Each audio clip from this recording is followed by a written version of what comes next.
friends. How are you? I am coming to you this evening to read more excerpts from my debut memoir, Dark World, Light Work. And I am coming to you this evening, which is a rare occasion, but I am already dressed, so I thought it would be fun. We are on chapters 4, 5, and 6 if you are following along.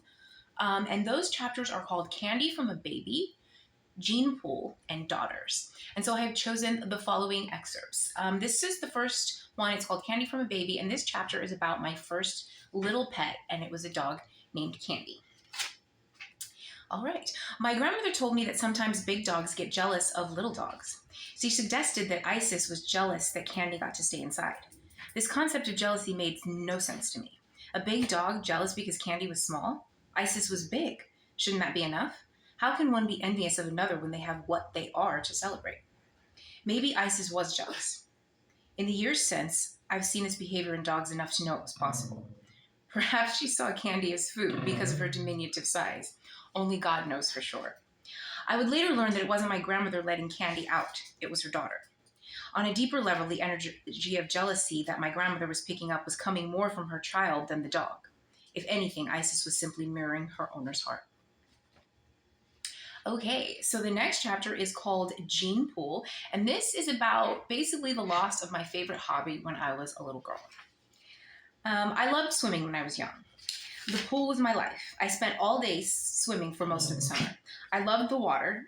I was athletic and fast. I was like a fish in the water. My allergies weren't as bad for some reason. The pool was the one thing that made the summer months in Las Vegas bearable.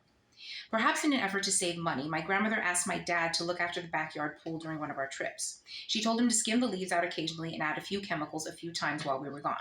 My grandmother expressed the importance of this task to her son, and we were off to Chicago. The guy never touched the pool the entire time we were gone. He likely didn't even step foot in the backyard while we were in Chicago.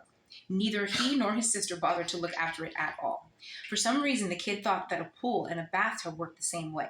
He assumed he could drain the thing and scoop out the 2 months of neglect with a rake. He tried out this theory, and when he did, the pool cracked near the shallow end. It was destroyed beyond repair, and so went my health and wellness. What else was I to do in Las Vegas' triple-digit summer heat? Before this incident, I thought that my dad was lazy. After, I found him to be lazy and stupid. Sorry. And the last one is Daughters. This is basically a little bit of insight into my mother's side of the family. My parents were 16 and 17 years old when I was born. Growing up, I felt more of a sibling-like relationship with them. Sorry about Clementine hacking.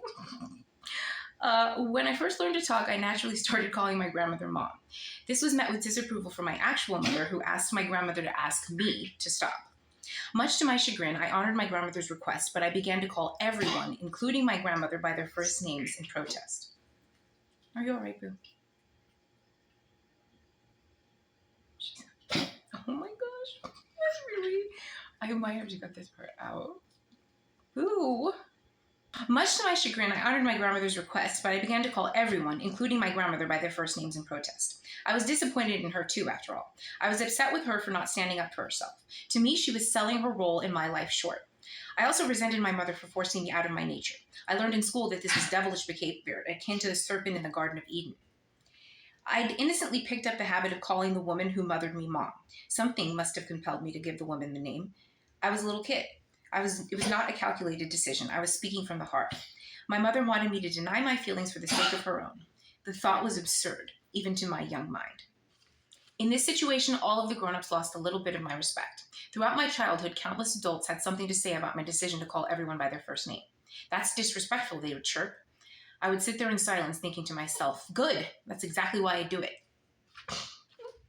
Okay, and those are excerpts from the chapters 4, 5, and 6. Stay tuned for chapters 7, 8, and 9, and those are called, The End of the World as We Know It, World Famous, and Primer Amor.